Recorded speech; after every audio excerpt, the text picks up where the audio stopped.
Assalamualaikum warahmatullahi wabarakatuh. Di video ini saya akan membahas mengenai Islam dan politik nasional di Pakistan sebagai tugas akhir mata kuliah SKI di madrasah yang diampu oleh Profesor Fahri Hidayat MPDI. Perkenalkan, nama saya Suhartini dengan NIM 2441104020093 dari kelompok 4. Nah, di sini ada 4 pembahasan. Yang pertama ada konsep dasar Islam dan politik, sejarah politik di Pakistan, partai-partai Islam di Pakistan, dan yang terakhir Islamisasi politik era Zia-ul Haq. Baik, langsung saja kita masuk ke pembahasan yang pertama, yaitu konsep dasar Islam dan politik. Islam terdiri dari 3 aspek, yaitu din, yang artinya agama, dunia atau dunia, dan daulah atau pemerintahan. Jadi, dari ketiga aspek ini menjelaskan bahwa Islam itu tidak hanya berfokus kepada agama saja, tapi dia juga berfokus kepada hal-hal yang berkaitan dengan dunia dan pemerintahan.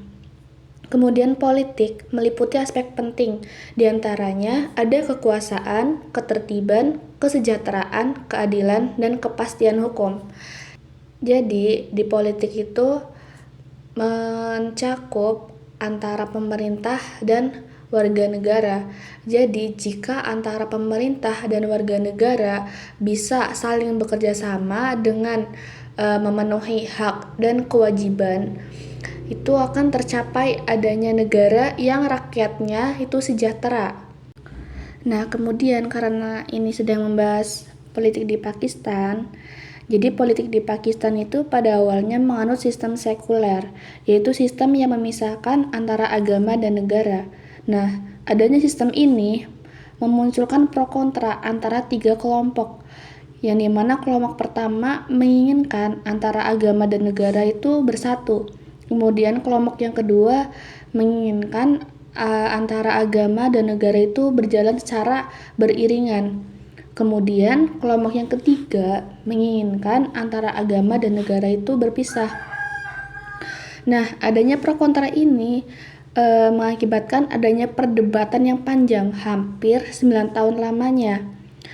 Nah, kemudian perdebatan ini diakhiri dan disepakati Pakistan itu menjadi negara yang berbentuk demokrasi dan berlandaskan atas prinsip-prinsip Islam. Nah, lanjut ke sejarah politik di Pakistan. Jadi, Pakistan itu merdeka pada tahun 1947 sebagai negara bagi umat Muslim di India. Tetapi sejak awal berdirinya, mereka sudah dihadapkan dengan konflik ideologi.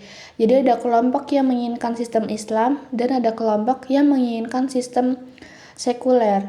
Nah, dari pro kontra ini tercermin dari adanya amandemen konstitusi yang diadakan pada tahun 1956, 1962, dan 1973. Kemudian ada peristiwa penting pada tahun 1958, Ayub Khan itu mengambil alih kekuasaan dan mencoba menerapkan konsep Islam dengan nilai-nilai yang modern. Kemudian pada masa Zulfikar Ali Bhutto itu mencoba menerapkan sosialisme yang dilandaskan dengan nilai-nilai Islam. Tetapi muncul ketidakpuasan dengan sistem ini karena sistem ini itu dianggap masih sebagian besar menganut sistem sekuler. Nah, kemudian pada masa Zia-ul Haq pada tahun 1977 itu diadakan kudeta dan proses islamisasi secara besar-besaran. Tetapi pada masa ini, meskipun demokrasi sudah mulai berjalan, militer itu juga masih memiliki pengaruh yang kuat. Nah, pada masa ini muncul konflik antara etnis dan sektarian.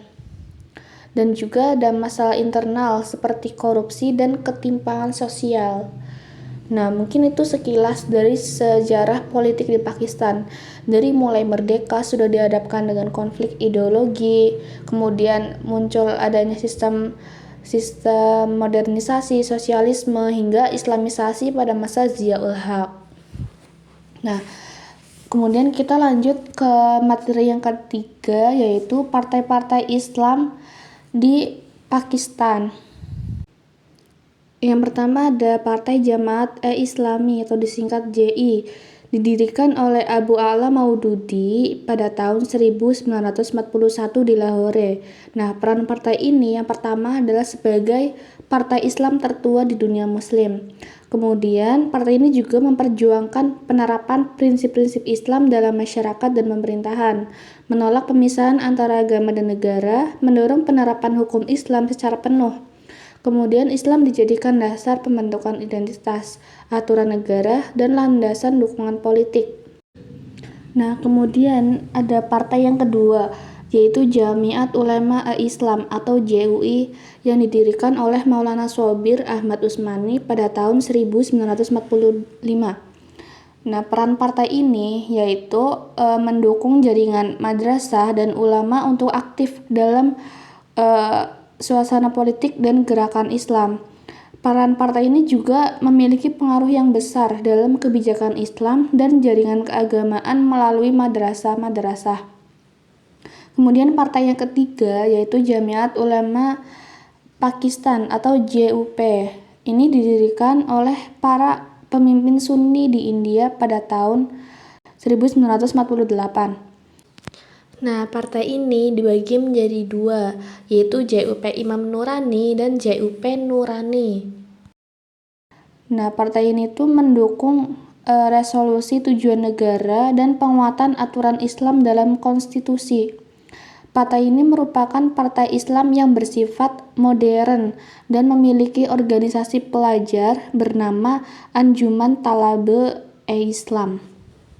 Jadi, dari ketiga partai ini, mereka itu sama-sama memiliki tujuan yang sama, yaitu ingin memperjuangkan nilai-nilai Islam itu diterapkan dalam sistem politik di Pakistan. Nah, kemudian materi yang terakhir yaitu Islamisasi Pakistan era Zia-ul Haq. Nah, yang pertama perannya yaitu di reformasi hukum. Zia itu berusaha memasukkan prinsip-prinsip Islam ke dalam sistem hukum negara.